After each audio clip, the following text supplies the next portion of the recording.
Hello, everyone. I'm Pamela Brewer, welcoming you to this edition of to M.E.S.H. M.E.S.H is a place where we always talk about matters related to your mental, emotional, and social health. And today we're going to be talking with Marita Golden, who is the author of over 20 works of fiction and nonfiction. In fact, she is a nationally and internationally known icon and a prolific writer. So you might wonder why we're talking to a writer, as I tell you that our focus is emotional and social and mental health. Well, the reason is because writing is so much a part of what we do or need to do to actually work on our own healing. Marita Golden, welcome. Thank you, Pamela. I'm glad to be here to talk about one of my favorite subjects. Now, Marita, you've got more titles than we have time to go through. But I'm simply going to say that you are, in addition to being an author, you are the co-founder and president emerita of Zora Neale Hurston Richard Wright Foundation. What are some of the other things you've done? Well, for many years, I taught creative writing in the academy at Virginia Commonwealth University, um, Johns Hopkins University, University of District of Columbia. And after I left the academy, I started teaching at what I call the University of Marita Golden. That is, I do my own workshops, mostly online, but sometimes in person. And I work with individuals who want to write fiction, nonfiction. And I also do workshops on self-care, mental health, and writing as healing. So let's talk about writing as healing. But before we do that, I got to ask you a question. You've written for a number of years, and I cannot imagine that when you started to write, people around you said, "You're going to make a lot of money as a writer. A writer is a good thing to be." Why write? How did you even get here? Well, actually, I heard the opposite. I heard writing's a terrible thing to do. You're not going to make any money.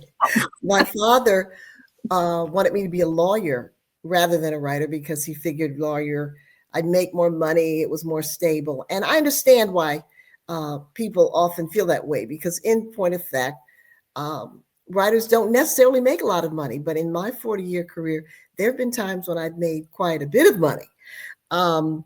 So I think I came out of the womb born to write.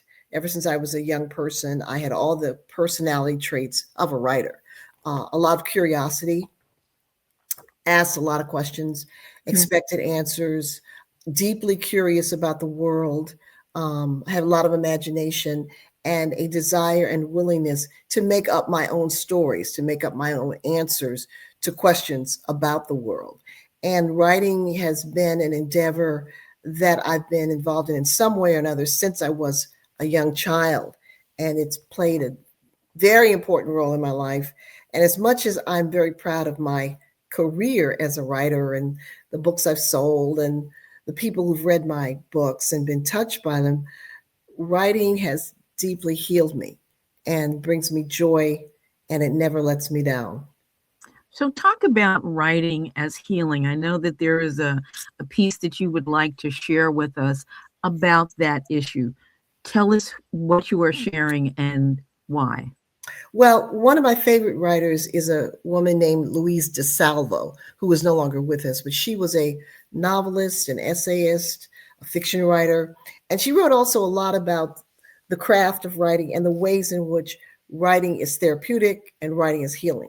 And one of my favorite books of hers is a book called Writing as a Way of Healing: How Telling Our Stories Transforms Our Lives. And this is a book that I came to actually fairly late, just this year, after having taught several of her other books.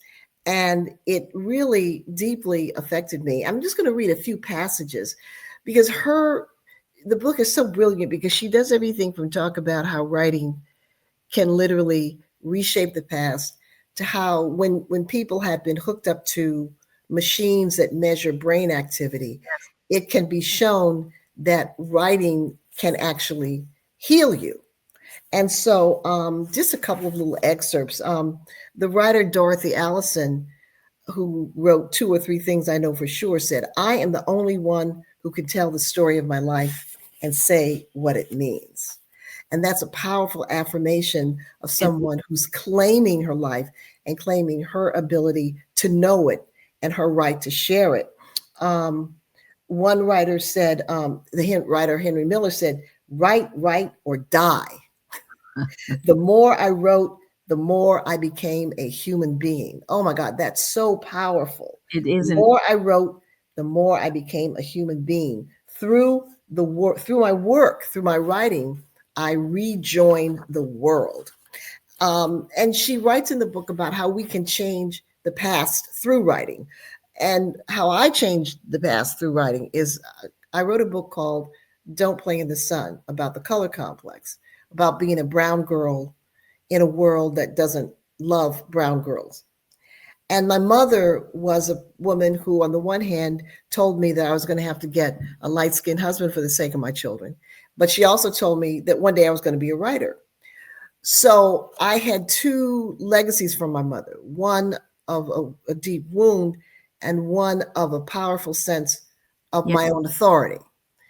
And so when I was in my 50s, I, for various reasons, found myself writing this book about colorism. And I began the book deeply angry at my mother. Uh, But the more I wrote and researched about the complexities of colorism, um, I began to understand that my mother was a victim of yes. an insidious belief. And that actually, when she told me that out of love because she looked at the world and she knew that lighter skinned people had advantages. She didn't tell me the disadvantages that lighter skinned Black people have, and they do have disadvantages. But she was telling me that not to hurt me, but to arm me for the Mm, world. And so by the time I finished writing the book, even before I finished, I I said, "Oh my God, Mom, I love you. I love you. I understand you now." amazing.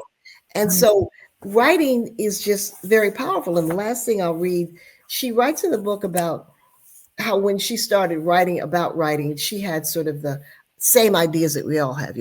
Writing is something that you do if you want to become a bestseller. You have to be really smart to write. You have to be really have a powerful story to tell if you want it. But she says, I didn't know that if you want to write, you must follow your desire to write, and that your writing will help you unravel the knots in your heart. I Mm, didn't know that you could write simply to take care of yourself, even if you have no desire to publish your work. I didn't know that if you want to become a writer, eventually you'll learn through writing and only through writing all you need to know about craft. And that while you're learning, you're engaging in soul satisfying, deeply nurturing labor. I didn't know that if you want to write and don't, because you don't feel worthy enough or able enough, huh. not writing will eventually begin to erase who you are. So, this is a book that I just recommend to, even if you're not interested in writing, it's just a beautiful book about our souls and creativity. And what you've just read is so powerful. And I think about the people who say, and I know that you've met them, I don't know how to write. I'm not a writer.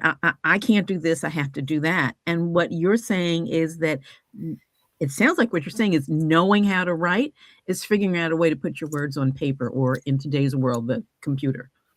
And we all are writers. We write our lives. We become authors of our lives through the choices we make every day. So that Absolutely. we are actually writing our lives. But we've constructed a whole mythology around writing, as there is a mythology around many things. And the mythology is actually designed, as many things in this society are designed, to create a hierarchy. That Yeah. is, writing is for certain people, it's not for other people. And that hierarchy has been challenged throughout time. I mean, when Phyllis Wheatley became the first enslaved person to write poetry that was published in America, she refuted the idea that writing was only for free people, white free people. Right. And so one of the amazing things that writers do is they constantly chip away at the mythology that writing is only for certain people. And we know people journal, for example. Journal writing is uh, is recognized as a form of art. I was going to say it's writing. It's writing. And so writing, we feel that writing has to be perfect, writing has to be beautiful. No, actually, writing just has to be what it is, and it will become what it is supposed to be. You know, what's interesting is that there's a new form of therapy, if you will, and that it's specific and it's considered short-term therapy for trauma. And what's the tool? Writing.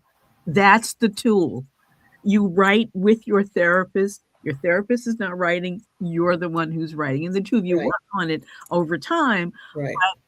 You know, kind of perhaps it took some of us a bit to figure out how healing and how powerful writing actually is. And you've said that as you've looked at and experienced your writing, that you learn from your writing and from your readers. And what a powerful concept that is.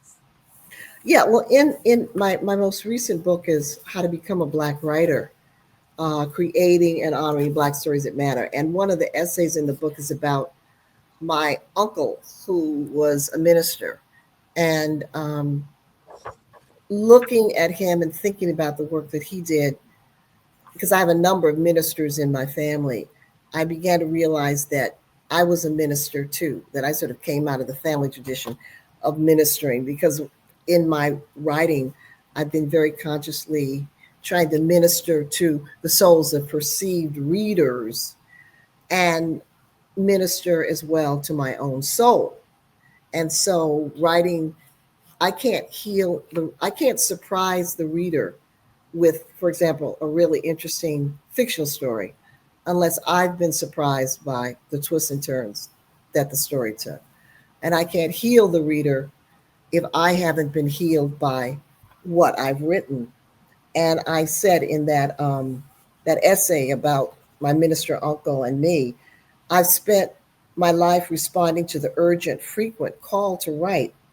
Mm. Writing that can ultimately transform the reader demands that I release preconceived notions of the story I've been summoned to tell. That's why writing is so confounding, because this is what the story is going to be. Actually, no, no, no. The story is going to be something else.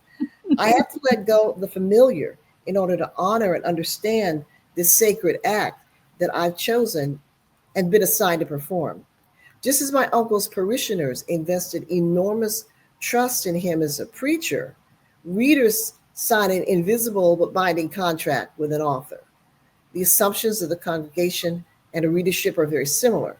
Both audiences expect their souls to be enlarged by hearing the good news embedded, encoded, sometimes even hidden in transformative stories, be it a story grounded in myth, fact, imagination, or, as with most stories, a blessed commingling of all three. And so, writing this book about my 40-year writing career, I learned who I was, who I had been. And one of the gifts that writing the memoirs that I've written has given me is a real deep understanding of my parents, my mother, my father, myself. And I mean, I don't really know who I would be if I hadn't combined therapy periodically with writing memoirs. Two cheers for therapy. You talk about the healing aspects of writing, and you talk about it as part of your self care. Can you say more about self care with Yeah, regard to writing? yeah. I think that I was completely, it took me many years to realize how writing was healing me. Hmm. For many years, it was a career, it was something that I was doing to um, fulfill my desire to tell stories. But I realized later on that I was writing in order to fulfill my desire to, as Henry Miller said, become more human. Ah, And I find it all the time in my writing workshops that writing is so, so powerful. Very often, when I'm doing a writing workshop, I'll give people um, just an assignment. I'll say, what's the thing you need to write now more than anything else? I won't say write a short story, right? And the fact that they have permission to write the thing that they most need to write means that they write something deeply powerful, okay. uh, deeply moving, and deeply healing. And we aren't often given the permission It's true. to write deeply and honestly. But what writing can do is writing will you you give yourself permission to write. You can't write unless you give yourself permission to write. It's very And true. and that's the beautiful thing. And to write, just to write, the beauty will come, but just write. And writing is so powerful. That's why people are afraid of it, because they know it's going to reveal something to them. Maybe I can't deal with this if I write. Well, actually, yes, you can. Right. You're stronger than you think. And part of the dealing with it is actually writing about it. Mhm, mhm. Let's talk. You're about to launch a workshop, I believe, um, specifically around what we have been discussing. Can you tell us a little bit about your upcoming workshop? Well, because we're in such a dark time, I decided that my response to the darkness would be joy. And I've spent the last year working with a group of women on memoirs, and that's been very satisfying. But I'm going to be offering in the new year a workshop called The Joy of Writing, a 6-week workshop of discovery and creativity. And this is a workshop for people who just want to explore the magic of writing, people who've been told that they can't or shouldn't write, but still want to, or people who are writing and need a refresher course. And so writing is so joyous and so satisfying that I just want to emphasize that aspect of it. So we're going to be writing poetry. We're going to be writing a little fiction. We're going to write a little nonfiction and memoir.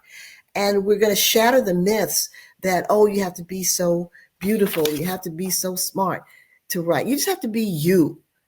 And you have to just put that first sentence on the page, and the sentence will lead you by the hand. You know, And yeah, so if people want to get information about that, they can visit my workshop, my website, maritagolden.com. Click on the workshop on and sign up. What you do is just a pop-up will come up and okay. fill out that form, and that'll put you on the list to get information about this upcoming workshop. What I've certainly hear from some folks when it comes to writing is the fear that their writing is going to be judged, and it's going to be judged and judged harshly, and that Yeah. they will feel embarrassed and exposed. And you've talked about a very early experience you had, which was not the most kind introduction to critique.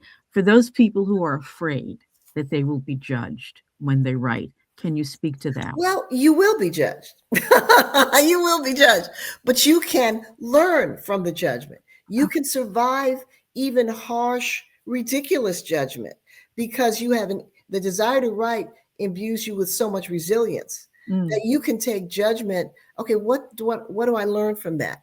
Oh, that person was actually stupid and was wrong. So that you don't want to fear being judged. We're judged all the time. All day long we're judged. this is And true. so writing is no different.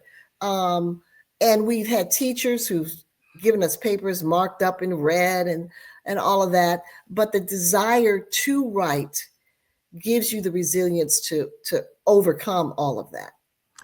Marita, before we run out of here, again, would you give folks information about how to get information about the work you do in your upcoming workshop?